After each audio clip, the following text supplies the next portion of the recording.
حتما برای تو هم پیش اومده گره بافت آفرویی که آموزش دادم رو اجرا کردی اما گرهت باز شده و ماندگاری نداشته. توی این ویدیو قرار ریز به ریز و با جزئیات این گره رو با هم آنالیز کنیم و بهت بگم که چرا گره شما باز میشه و گره من محکمه و اصلا باز نمیشه. پس تا انتهای این ویدیو همراه من باش تا بهت بگم کجای کار رو داری اشتباه میکنی.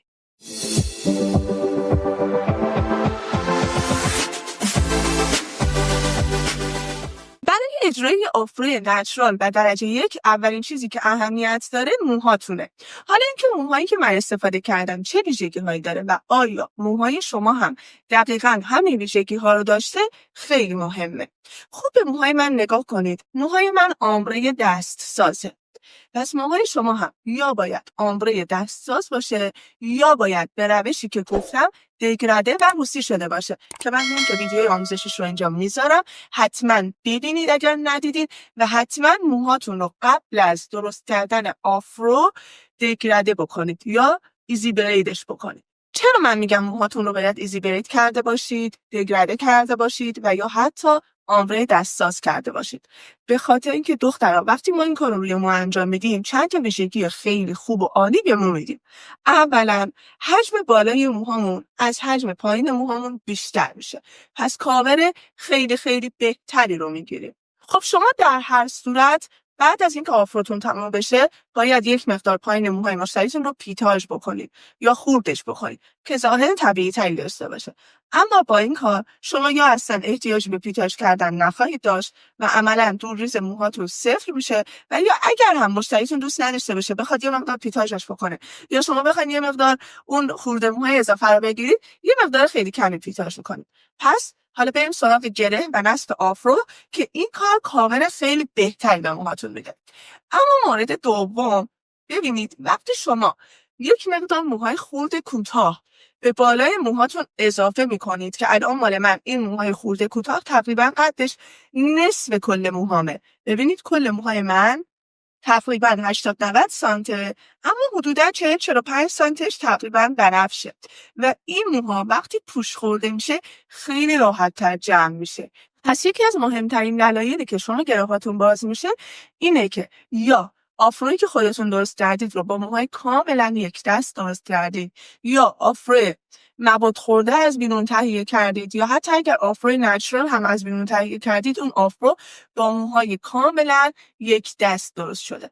وقتی شما از موهای یک دست استفاده کرده باشید و نتونید خوب پوش بدید اون اضافه موها پایین موهاتون میمونه. وقتی یه مقدار پوش میدید درسته یکم از موها بالا جمع میشه اما اضافهش پایین میمونه. پس هر بار که مشتری دست توی موهاش میبره اون موها رو میکشه پایین و آروم آروم پوشای بالا باز میشه یا سبک میشه و اون گره باز میشه.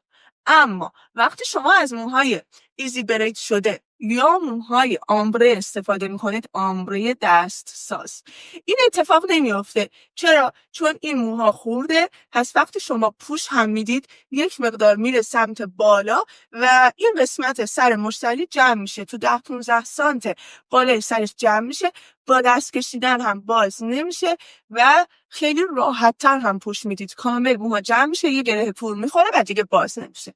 پس این شد مهمترین دلیل این که شما گرهاتون ماندگاری نداره و باز میشه. اما مورد بعدی که باعث میشه گرهاتون باز بشه حجم موهایی که برای هر گره شما برمیدارید. توی ویدیوی آفرو که من لینکش اینجا میذارم، اگر اون ویدیو رو هم ندیدین یا نمیدونین راجع به چه ویدیویی صحبت میکنم حتما روی این لینک بزنید و این ویدیو رو ببینید.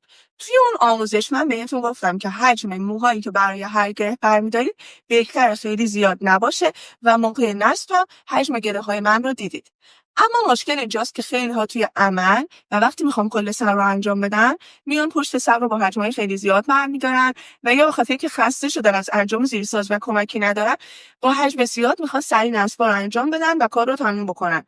اما وقتی شما با حجم زیادی نصب انجام میدید اون حجم زیاد باعث میشه که موها خوب گره محکمی نخوره و اون پوش شما هم محکم نشه و در نتیجه کارتون باز بشه. پس یادتون باشه که حتما باید حجم موهاتون خصوصا توی این گره که من آموزش میدم خیلی زیاد نباشه. درسته من هم خودم بهتون گفتم که تو پشت سر مجازید یک مقدار حجم موهاتون رو بالاتر ببرید، اما اینکه چقدر بالاتر ببرید رو توی ویدیو بهتون توضیح دادم. و شما خیلی از همکارای ما رو میبینید که میان با موهای مواد خورده آفرو میزنن و اون آفروشون کاملا دسته فرها کنار هم قرار میگیره. اصلا ظاهر طبیعی و قشنگی نداره و کامل مشخصی که با حجمای خیلی زیاد نصب انجام دادن. اینجور افراد اگر هم دقت بکنید هیچ وقت از روبرو عکس و فیلم نمیگیرن و همه آفروهاشون از پشت سره. چرا؟ چون اصلا از روبرو اون آفرو ظاهر قشنگی نداره و کارشون اصلا تمیز نیست. به همین علت از پشت سر ویدیو میگیرم. برای ماندگاری گره هاشون هم نمیتونم بهتون نظری بدم چون من گره هاشون رو ندیدم که چه گرهی استفاده میکنن، اما این رو مطمئنم که قطعا با اون حجم از موهایی که نصب میکنن گره خیلی محکمی رو نمیتونن بزنن و یا اگر هم گرهشون رو محکم کنن اصلا اون گره هیده نیست و کاملا فرق سر مشتری مشخص میشه. پس تا اینجا من 2 تا از اشتباهات شما رو مطرح کردم. یکی نوع موهاتون و مورد بعدی میزان مو، حجم مویی که برای هر گره برمیدارید. اما یکی از مواردی که خیلی مهمه و شاید شما بگید که خب من دارم همون کارها رو انجام میدم اما باز هم موهام باز میشه، جنس موییه که استفاده میکنه. حالا بیاید من از نزدیک بهتون نشون بدم. ببینید دخترها، درسته که من بهتون گفتم حتما از موی نیمپوش استفاده کنید، اما موهای نیمپوشتون هم باید موهای با کیفیتی باشه. الان من 2 تا جنس مو رو بهتون نشون میدم که هر دوش نیمپوشه، اما شما متوجه کیفیت و اختلاف جنس این 2 تا مو میشید. این الان موهای نیمپوش منه، برند پرامیس. ببینید چقدر ظاهر ماتی داره و مشخصه که اصلا سول نیست و استایل خیلی خوبی روی سر داره. هم ظاهرش طبیعیه، در این حال براق نیست و اصلا هم سول نیست. اما این 2 تا جنس مو رو نگاه کنید، اصلا کیفیت خوبی نداره برای خصوصا آفرو. ظاهرشون خیلی براق و پلاستیکیه و خیلی هم از توی دست سر میخوره. نگاه کنید خیلی سره و سر میخوره و اصلا علاوه بر اینکه ظاهر طبیعی به موهاتون نمیده، برای آفرو هم مناسب نیست چون حالت پلاستیکی داره و جنس خیلی لیزی داره. خب منظور من امیدوارم که متوجه شده باشید. درسته که من بهتون گفتم از موی نیمپوش برای آفرو استفاده میکنیم، اما موهای نیمپوشتون هم باید کیفیت خیلی خوبی داشته باشه. یعنی از موهای نیمپوش پلاستیکی بی کیفیت نباید استفاده بکنید. چرا؟ چون سر میخوره و درست پوش نمیخوره و نصب تمیزی بهتون نمیده و حتی اگر اون لحظه هم محکم بشه بعداً به خاطر اون لیز بودن و پلاستیکی بودنش ماندگاری پایینی بهتون میده و باز میشه. پس حتما از موهای با کیفیت استفاده کنید. اما بریم سراغ مورد آخر که نصب مونه. بریم ببینیم توی نصب چه اشتباهاتی انجام میدین.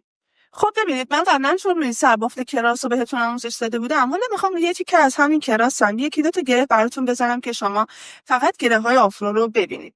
نگاه کنید حجم موهای منه. حالا من الان خیلی هم کم حجم بر نداشتم که شما با حجم زیادم بتونید ببینید که من چی کار میکنم. نگاه کنید من میام دختر قلابم رو میبرم داخل زیر سازم، میکشم بیرون. خواهش میکنم از گره های دیگه استفاده نکنید. یه بار یک دسته، یه بار دسته طرف مقابل. همین، گره دیگه ای رو اضافه نکنید. خیلی هاتون من دیدم اصلا یه گره دیگه ای رو زدیم و فقط میخواین از اون پوش استفاده کنید. خواهش میکنم اگر دارید از آموزش های من استفاده میکنید 0 تا 100 رو با آموزش های من پیش بیان. خب من این گره رو زدم. حالا چون موهای من دگرده شده است یا آمبرس خیلی راحت تر پوش میخوره. با یه شونه پوش دندون ریز گره همو محکم میکنم و شروع میکنم موها رو پوش دادن. یه نکته یا بذارید بهتون همین الان نشون بدم. ببینید دخترها وقتی من دارم پوش میدم چه موهایی داره اون بالا جمع میشه؟ موهای صورتی من. همونطوری که میبینید موهای کرم رنگ من اصلا اون بالا جمع نمیشه. چرا؟ چون موهای صورتی منه که خورده و داره کار منو محکم میکنه، نه موهای کرم رنگ. پس وقتی میگم حتما از موی استفاده کنید که روستی شده باشه، به این دلیله که راحت‌تر موهاتون جمع بشه. حالا من یکی دیگه کنار این مو میزنم. هر چقدر هم شما دخترها بیاین حجم کمتری بردارید، میزان موهایی که این بالا جمع میشه خب به طبع کمتره. اینجوری هم گرهتون کف سر خیلی بزرگ نیست و هم خیلی تمیز و طبیعی کارتون جمع میشه. ببینید یکی چپ یکی راست میکشم، تو دستم نگه میدارم و پوش میدم. باز هم دقت کنید موهایی که داره پوش خورده میشه و جمع میشه موهای خورد روه. حالا اگر مشتری شما نمیخواد موهاش دو رنگ باشه، میخواد با موی تک رنگی کار بکنه، شما میتونید موهاش رو روسی بکنید. خب حالا ببینید برای اینکه آفروتون اینجوری دوتا کنار هم قرار نگیره، دوتا دسته جدا، ببینید دسته هم از هم فاصله میگیره، میام همه رو با هم پوش میدم. وقتی شما همه رو کنار هم یه پوش بدین، دوتا پوش بدین، این موها قشنگ کنار هم قرار میگیره و علاوه بر اینکه کاور خیلی قشنگی به کارتون میده، دیگه دسته و جدا هم قرار نمیگیره. باز هم بهتون پیشنهاد میدم حتما ویدیوی آفرومون رو ببینید، اونجا کامل و با جزئیات من یک سر کامل رو نصب کردم. اما به این نکاتی که الان بهتون گفتم خیلی دقت بکنید تا نتیجه کارتون خیلی بهتر بشه. یک ویدیو رو به صورت کامل حتما ببینید و اگر دارید از یک نکته از آموزش‌های من استفاده می‌کنید، سعی کنید از تمام نکاتی که میگم توی یک بافتتون استفاده بکنید و اینجوری نباشه که یک قسمت بافت رو با تکنیک خودتون بزنید و یک قسمت بافت رو بیاد از تکنیک من استفاده کنید. خب امیدوارم که این آموزش براتون مفید بوده باشه. مرسی که تا انتهای این ویدیو همراه من بودین. یادتون باشه ما یک گروه تلگرامی داریم که اونجا میتونید سوالاتتون رو بپرسید، هم من هم بقیه بچه‌ها هستیم و جوابتون رو میدیم. و اینکه مرسی که تا انتهای این ویدیو همراه من بودین. مرسی از نگاه زیباتون.